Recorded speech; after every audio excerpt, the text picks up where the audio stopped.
Uma ameaça extraterrestre. Uma organização ultra-secreta. Um governo dentro de um governo. Os Estados Unidos fizeram contato com alienígenas? Especialistas acreditam que sim, e uma organização confidencial é quem toma as decisões. Ela opera nas sombras, deixando até o mais alto nível do governo no escuro a respeito de suas ações e exige o máximo sigilo. Disse que ela controla toda a informação ufológica, mas esta poderosa organização é uma ameaça ainda maior para o futuro da humanidade. Hoje revelaremos a mais secreta organização que o mundo já conheceu. Prepare-se para a história da Majestic 12. Em Alienígenas. Há um esforço global em andamento. Arquivos secretos escondidos do público por décadas, detalhando cada encontro com extraterrestres, agora vêm a público. Estamos prestes a revelar a verdade sobre estes documentos confidenciais. Descobrir o que o governo não quer que você saiba. Este é o Alienígenas, expondo os maiores segredos do planeta Terra. Solway Firth, Reino Unido, 23 de maio de 1964. Em um passeio de família, Jim Templeton inocentemente tira uma série de 3 fotos de sua filha. Ele mesmo revela as fotografias. A primeira não mostra nada fora do comum. Mas na segunda imagem, uma figura estranha é visível ao fundo, vestindo o que parece ser um capacete branco e um traje espacial. Logo depois, Jim Templeton recebe a visita ameaçadora de 2 homens vestidos de maneira idêntica com ternos pretos. Os 2 homens levaram o Jim até o local e claramente queriam convencê-lo da sua versão dos eventos. O Jim Templeton não colaborou. Os homens ficaram nervosos e abandonaram o Jim no local. Algumas pessoas fizeram um paralelo entre esses 2 homens e relato dos chamados Homens de Preto.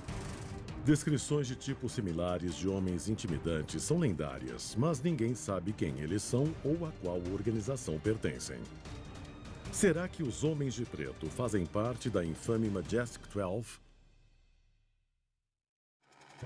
A resposta pode estar guardada nas consequências de 2 dos mais notórios incidentes ufológicos da história americana. Arquivo Confidencial. A Batalha de Los Angeles. 24 de fevereiro de 1942. A Marinha Americana está em alerta total monitorando a costa do Pacífico em busca de atividade militar japonesa. Pouco depois das 3 horas da manhã, as sirenes começam a tocar. Um objeto voador não identificado é detectado movendo-se de maneira estável pelo céu de Santa Mônica em direção à costa. Baterias de artilharia ganham o céu. Apesar do disparo de 12 a 14 mil tiros na aeronave, incluindo alguns que acertam em cheio, o OVNI não cai.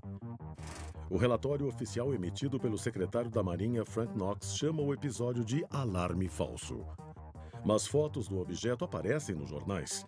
O público exige uma explicação e consegue uma. A Marinha afirma ser um balão meteorológico. Uma história muito diferente começa a surgir na cidade de Washington. O secretário de Estado George Marshall resume os fatos ao presidente Roosevelt. A aeronave era mesmo um OVNI e não estava sozinha. Um segundo OVNI foi derrubado e recuperado na costa da Califórnia e é com toda a probabilidade de origem interplanetária. Marshall recomenda que uma unidade de inteligência especial seja criada para investigar o fenômeno. A unidade de fenômenos interplanetários é formada quase imediatamente. E a investigação também revela que os Estados Unidos estão virtualmente indefesos contra um ataque alienígena. Será que os destroços do OVNI abatido podem ser usados para fortalecer a capacidade de defesa? É uma ideia radical. Tentar compreender a tecnologia extraterrestre pode ajudar a combater os alienígenas em uma futura guerra, mas também pode fornecer ao exército americano uma vantagem insuperável contra o mundo todo, garantindo seu status de superpotência dominante. A tecnologia extraterrestre recuperada é supostamente examinada, mas o trabalho progride lentamente até a ocorrência de um dos incidentes ufológicos mais famosos da história americana. Arquivo confidencial. O incidente de Roswell. Roswell, Novo México, 1947. Os destroços de uma nave alienígena são recuperados pela Unidade de Fenômenos Interplanetários, juntamente com os corpos de 3 extraterrestres e um sobrevivente. O que se segue é familiar. É claro que a primeira versão era que a Força Aérea tinha capturado um disco voador. O nome era até Exército Aéreo na época. Depois desmentiram a versão menos de meio-dia depois, falando que era um balão meteorológico. Mas depois houve umas 20 confissões na beira da morte de pessoas que presenciaram o evento e falaram que não era um balão o que eles viram, eram ETs. A Unidade de Fenômenos Interplanetários isola o local, coleta evidências e remove o extraterrestre sobrevivente. Mas alguns membros acreditam que há cada vez mais evidências para apoiar a teoria de que os alienígenas estão chegando com mais frequência e em número maior. Chegou a hora de agir. Em 24 de setembro de 1947, o presidente Truman supostamente assina uma ordem para criar a organização mais secreta da história americana, a Majestic 12. A seguir, quem são os membros da Majestic 12? E quem realmente está no controle? Especialistas acreditam que 2 famosos incidentes extraterrestres conhecidos como Batalha de Los Angeles e caso Roswell podem ter levado o governo dos Estados Unidos a criar uma organização especial e confidencial para investigar e controlar informações sobre alienígenas. O suposto grupo clandestino de 12 membros é conhecido simplesmente como Majestic 12. Cidade de Washington, 1947. Uma agência de investigação de OVNIs ultra-secreta, a Majestic 12, é criada para combater uma ameaça extraterrestre crescente. Mas quem são estes homens? Tinha um general que sentia que seja lá o que os OVNIs fossem, estranhos, sinistros, esquisitos, bizarros, coisas de ficção científica, de algum jeito as pessoas de dentro sabiam exatamente o que eram, pessoas do governo norte-americano. Após o desastre de relações públicas do caso Roswell, era óbvio para muitos membros da Força Aérea que um time de elite escolhido a dedo precisava ser criado para controlar e monitorar os fenômenos ufológicos crescentes 24 horas por dia.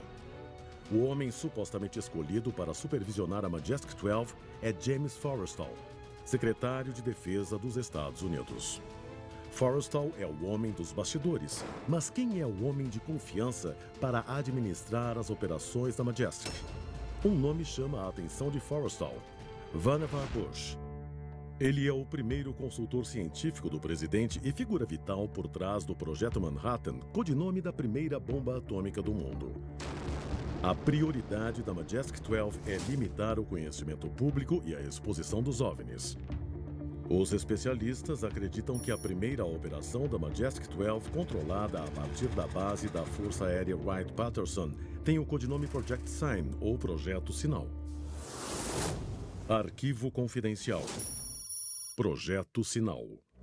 O Projeto Sinal envia agentes a campo para lidar com avistamentos recentes, com o propósito de abafar os fenômenos ufológicos nos Estados Unidos. 24 de junho de 1947. O piloto Kenneth Arnold vê uma série de discos voando em uma formação estranha a uma velocidade incrível perto de Mount Rainier, em Washington. Várias testemunhas confirmam o incidente. A história aparece em publicações americanas e canadenses. A partir deste caso, o termo disco voador é introduzido ao público. A publicação da história de Kenneth Arnold sacode a Majestic 12. Como até mesmo uma informação pequena chega a domínio público? A imprensa é mantida no escuro, mas uma coisa é clara: o problema está aumentando. Apesar de o programa nuclear americano ainda estar em sua infância, ufólogos temem que a nova fronteira energética experimental da humanidade seja parte deste problema. Alguns especialistas especulam que testes atômicos e as bombas detonadas em Hiroshima e Nagasaki atraíram a atenção de outros mundos. É óbvio para muitos da comunidade científica que, se os extraterrestres existem, eles devem usar uma fonte de energia concentrada similar para abastecer suas naves espaciais. Um dos homens por trás dos testes atômicos do Projeto Manhattan é Vannevar Bush, o mesmo homem que lidera a Majestic 12. Vannevar Bush pede todas as informações do Projeto Sinal. Deste ponto em diante, a posição pública oficial do governo americano é de que extraterrestres não existem. Mas a informação vaza e uma cobertura insidiosa da imprensa divide a Majestic 12 em duas facções distintas. Uma acredita que o público deve ficar ciente dos OVNIs e outra que as provas de vida alienígena nunca devem chegar a público novamente.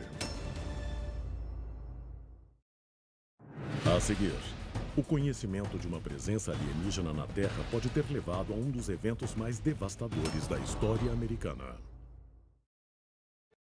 Eles estão dando tudo! Raul Garcia, dribla um, não passe por baixo. 1949. A Majestic 12 se encontra em uma encruzilhada. Alguns membros pressionam para que haja algum tipo de revelação pública. E o homem que supervisiona a organização, James Forrestal, sente que é a hora de contar sobre a presença de OVNIs. Mas também existem agentes que não serão impedidos de evitar esta divulgação. Até que ponto os oponentes de Forrestal iriam para manter a verdade abafada? Arquivo Confidencial. A morte de James Forrestal. Cidade de Washington, 9 de março de 1949. O presidente Truman pede que James Forrestal se demita da Secretaria de Defesa. A aposentadoria forçada de Forrestal é resultado de sua opção de divulgar a existência de vida alienígena? Quando sua saúde piora devido ao estresse, ele é internado no Hospital Bethesda. Em 22 de maio de 1949, James Forrestal cai para a morte do 16º andar do hospital. A causa da morte oficial? Suicídio devido à depressão e esgotamento nervoso. Mas quando surgem novas evidências, a suspeita em torno da morte de Forrestal começa a aumentar. Vidro quebrado é encontrado no leito hospitalar de Forrestal, o que sugere uma briga. Alega-se que a letra no bilhete suicida deixado por ele não é de Forrestal. O inquérito militar aberto é confidencial e não pode ser divulgado. Cidade de Washington, 20 de janeiro de 1953. Dwight Eisenhower sucede o presidente Harry Truman. Eisenhower tem um forte histórico militar e é o primeiro presidente a ter ciência da atividade alienígena antes de assumir o cargo. Em 1952, Eisenhower está a bordo do USS Roosevelt durante um exercício de treinamento da OTAN. À 1h30 da manhã, uma bola de luz brilhante aparece acima do navio, planando 30 metros acima da água. Eisenhower e várias outras pessoas assistem ao OVNI por mais de 20 minutos, antes de ele ganhar velocidade e desaparecer no céu noturno. Ao assumir a presidência, Eisenhower se aprofunda sobre os rumores de fenômenos inexplicáveis. Ele toma conhecimento da Majestic 12 e exige saber a extensão da ameaça alienígena. Mas a Majestic 12 rejeita a ideia de permitir alguém, incluindo o presidente, em seu círculo. O presidente responde enviando uma equipe para confrontar a Majestic 12 em seu nome. Uma testemunha anônima destes eventos participou recentemente de uma audiência pública na cidade de Washington sobre fenômenos ufológicos e o governo. Ele queria descobrir alguma coisa ou tudo sobre os alienígenas que a Majestic 12 deveria ter encontrado, mas nunca reportou, nunca mandou relatórios para ele. Então ele falou: Eu quero que vocês vão até lá e passem uma mensagem pessoal para eles. Eu quero que falem para eles que quem quer que esteja no comando vá até a cidade de Washington e se reporte a mim. Se isso não acontecer, eu vou pegar o primeiro exército do Colorado e vamos chegar lá tomando toda a base. Eu não me importo com o material secreto que vocês têm. Nós vamos acabar com tudo. Supostamente, a Majestic 12 recua e a equipe ganha acesso às informações mais bem guardadas da organização. Eles tinham discos voadores diferentes. O primeiro de todos e a nave de Roswell. Mas o maior choque veio das profundezas da base. E o coronel falou: o que está acontecendo aqui é uma entrevista a um extraterrestre Grey. Voltando a Washington, a equipe relata tudo ao presidente. Ele perguntou o que estava acontecendo. Nós contamos sobre o extraterrestre e ele ficou muito chocado. Ele pareceu preocupado pela primeira vez. O presidente enviou uma mensagem a Majestic 12, mas nosso agente de campo anônimo também recebeu uma mensagem. 2 caras de terno preto chegaram num carro Lincoln preto e vieram me procurar. Eles me falaram que seria melhor se eu não publicasse nada nem falasse sobre essas coisas. Se a Majestic 12 era poderosa o bastante para omitir fatos do próprio governo que a controlava, que outros segredos ela estava guardando? Apesar de os detalhes de contatos extraterrestres serem ocultados do presidente, o sucessor de Eisenhower, John Kennedy, tem planos ambiciosos para a expansão espacial. 2 anos depois de assumir o cargo, em 1961, o presidente Kennedy inicia uma negociação com o presidente da União Soviética, Nikita Khrushchev. Eles fazem um acordo para que a NASA e a Agência Espacial Soviética cooperem em missões conjuntas à Lua e compartilhem qualquer informação sobre OVNIs. Ainda assim, a Majestic 12 se recusa a divulgar qualquer atividade ufológica. Ciente da resistência interna, em 12 de novembro de 1963, o presidente Kennedy supostamente dá uma ordem final à Majestic 12, exigindo que ela divulgue toda a informação sobre extraterrestres. Mas 10 dias depois que o acordo com os soviéticos é assinado, John Kennedy é morto. A Majestic 12 teria participado do assassinato de Kennedy para evitar que ele tivesse acesso a informações sobre vida extraterrestre? O mundo pode nunca saber. A Majestic 12 ainda opera? Se for o caso, talvez uma força ainda mais obscura esteja controlando suas ações. Alguns especialistas acreditam que alienígenas podem ter se infiltrado na Majestic 12 com o objetivo de suprimir o conhecimento sobre sua espécie. Mas com qual propósito? Eu acredito que, se existe algum plano para dominar o mundo, ele é feito de dentro para fora. E se o recurso que eles querem é a vida do planeta, é claro que eles não vão matar essa vida.